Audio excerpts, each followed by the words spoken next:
था उन्हें इस मसले के अंदर आगे आना चाहिए था। मुल्क हमारा है, सुप्रीम कोर्ट हमारी है। जो मुस्लिम पक्ष की तरफ से फाइल किए गए थे उन सबको खारिज कर दिया। सुप्रीम कोर्ट जो फैसला करता है हम उस फैसले के ऊपर खामोश हो गए। मंदिर तोड़े गए हैं, जितना हिंदुओं को प्रताड़ित किया गया, जितने धर्म परिवर्तन कराए गए हैं, धीरे धीरे अब वो सब शक्ति वापस दी जा रही है, हिंदू पक्ष मजबूत हो रहा है। हमें यकीन है कि हर मस्जिद की जगह पर है, किसी मंदिर को तोड़कर मस्जिद इस्लाम में नहीं बनाई जाती। बहुत बड़ा ऐतिहासिक फैसला है, क्योंकि बहुत दिनों से ये मामला लंबित है। सर्वे की रिपोर्ट अगर सही माना में आ रही है तो यही होगी कि ये मस्जिद है। अब देखिए, ज्ञानवापी मस्जिद में भारतीय पुरातत्व सर्वेक्षण यानी कि एएसआई ने 100 दिन तक जो सर्वे किया था उसकी रिपोर्ट सार्वजनिक होगी या नहीं। आप लोग चाहते हो या आप लोग चाहते नहीं हो, आप लोग तय करिए, लेकिन होगी या नहीं इसे लेकर वाराणसी कोर्ट कल फैसला सुनाएगी। कल पता लग जाएगा कि आपको पता लगेगा कि ज्ञानवापी के नीचे मंदिर है या ज्ञानवापी मस्जिद ही है। हमें नहीं पता है ज्ञानवापी मस्जिद है या मंदिर है, अभी मस्जिद है, लेकिन उसके नीचे क्या मंदिर है जैसा कि हिंदू पक्ष का दावा है। तो रिपोर्ट के अंदर क्या है कल पता लगेगा कि पब्लिक होगी नहीं होगी। अगर कोर्ट ने एएसआई की रिपोर्ट सार्वजनिक करने के पक्ष में फैसला दिया तो ज्ञानवापी मस्जिद से मिले 250 से ज्यादा अवशेषों का सच भी सामने आ जाएगा और यह भी पता चल जाएगा कि ज्ञानवापी का सच क्या है। लेकिन कल आने वाले कोर्ट के आदेश से पहले जमीयत उलेमाए हिंद के अध्यक्ष अरशद मदनी ने ऐसा बयान दिया जिससे लगता है कि अब मुस्लिम पक्ष कथित सेकुलर पार्टियों का सहारा चाहता है कि वो चुप क्यों है, so called secular parties. Jamiat ने अभी तक काशी की ज्ञानवापी और मथुरा की शाही ईदगाह मस्जिद में सर्वे का विरोध किया, लेकिन जब कल वाराणसी कोर्ट मुस्लिम पक्ष की याचिका पर सुनवाई करने वाली है तब जमीयत ने पहली बार कहा है कि सर्वे से कोई हर्ज नहीं, हो जाए सर्वे से कोई हर्ज नहीं और इसका स्वागत होना चाहिए जो मदनी साहब ने कहा। यानी कि जमीयत को भी अंदाजा हो गया कि ज्ञानवापी का सच दुनिया के सामने आया तो कोर्ट का फैसला क्या हो सकता है, इसलिए सर्वे से अब हर्ज नहीं है। इसलिए जमीयत ने इशारों में सो कॉल्ड सेकुलर पार्टीज का सहारा मांगा कि वो लोग क्यों चुप है भाई। जमीयत ने कहा कि सर्वे पर सेकुलर पार्टियों की खामोशी अच्छी नहीं है, इसलिए जिन्होंने 1991 वर्शिप एक्ट बनाया उन्हें ज्ञानवापी सर्वे केस में बोलना चाहिए कि क्यों ये हो रहा है सर्वे, वो चुप क्यों है।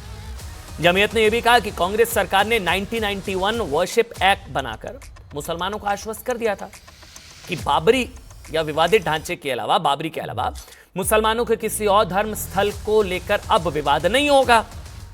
फिर ये क्यों हो रहा है और पार्टीज, सेकुलर पार्टीज चुप क्यों है, सो कॉल्ड सेकुलर। इन दो बयानों में जमीयत के दो बड़े कष्ट समझे जा सकते हैं। ठीक, जमीयत का पहला बड़ा कष्ट इलाहाबाद हाई कोर्ट के 1991 प्लेसेस ऑफ वर्शिप एक्ट को लेकर ऐतिहासिक फैसले के खिलाफ है।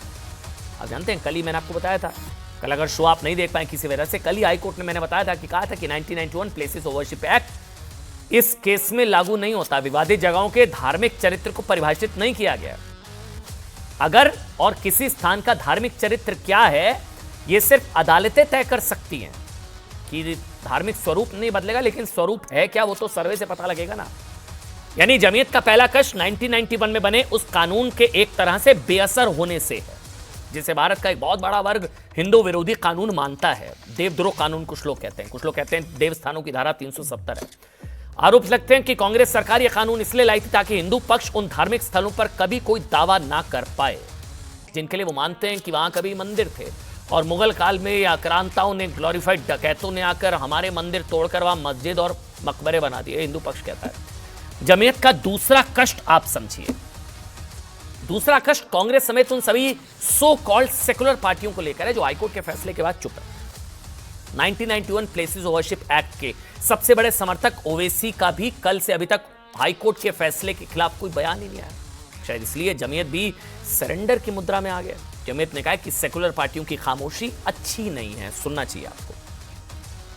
सियासी पार्टियों की खामोशी ये अच्छी चीज नहीं है। मैं ये समझता हूं कि जिन्होंने कानून बनाया था उन्हें इस मसले के अंदर आगे आना चाहिए था और ये कहना चाहिए था कि जो कानून बना था अब उस कानून के खिलाफ नहीं करना चाहिए। लेकिन अगर वो खामोश हैं तो यकीनन की खराब बात है।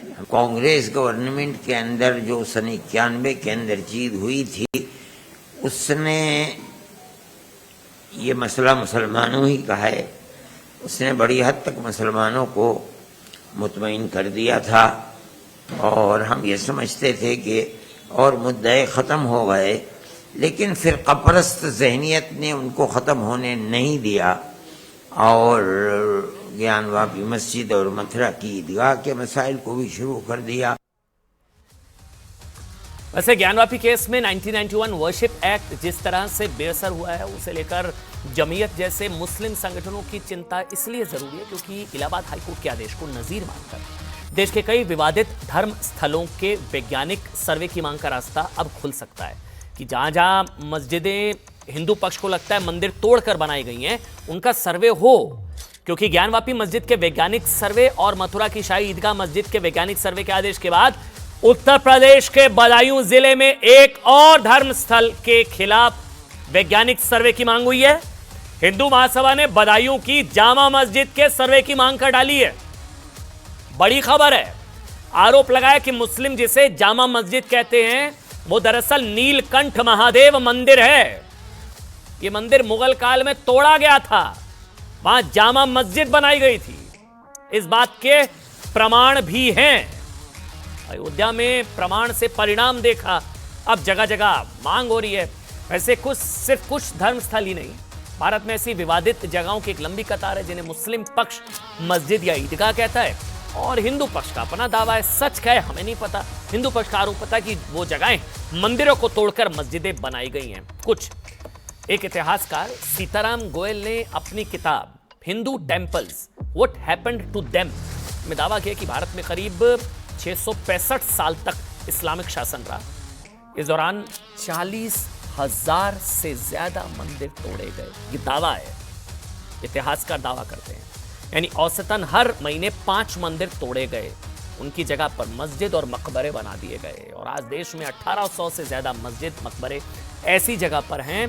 हिंदू पक्ष ऐसा आरोप लगाता है, इतिहासकार ऐसा दावा करते हैं जो हिंदू मंदिर अवशेषों जिन पर हिंदू मंदिर के अवशेष साफ दिखाई देते हैं। कई मस्जिदों की दीवारें मंदिर नुमा हैं। ऐसे विवादित स्थलों में कुतुब मीनार परिसर में बनी कुव्वत उल इस्लाम मस्जिद है। मध्य प्रदेश के धार में कमल मौला मस्जिद का दावा है, जिसे लेकर हिंदू पक्ष का दावा है कि वहां माता सरस्वती का प्राचीन मंदिर था। उत्तर प्रदेश की अटाला मस्जिद, जिसे लेकर हिंदू पक्ष का दावा है कि वहां कभी अटाला देवी मंदिर था। लखनऊ की टीले वाली मस्जिद के खिलाफ दावा है कि यह मस्जिद शेषनाग मंदिर को तोड़कर बनाई गई थी। पश्चिम बंगाल के मालदा में अदीना मस्जिद को आदिनाथ मंदिर को तोड़कर बनाए जाने का दावा है। ऐसी कई जगहों पर कोर्ट केस को 1991 के वर्शिप एक्ट के सारे लटकाया जा रहा है। मुस्लिम पक्ष की दलील थी कि 1947 के बाद से इन विवादित जगहों का धार्मिक स्वरूप मस्जिद के तौर पर है, इसलिए उन धार्मिक स्थलों के खिलाफ कोर्ट में चुनौती नहीं दी जा सकती। शायद इसलिए जमीयत को डर है कि जिस तरह ज्ञानवापी विवाद पर कोलकाता हाईकोर्ट का फैसला आया, उसके बाद देश की अदालतों से मांग उठ सकती है कि वो विवादित जगहों का धार्मिक स्वरूप तय करें। अब इसको लेकर अलग लड़ाई शुरू हो चुकी है। वैसे इलाहाबाद हाईकोर्ट के फैसले के बाद अब कोई कथित सेकुलर पार्टी 1991 के वर्शिप एक्ट के पक्ष में माहौल नहीं बना पा रही।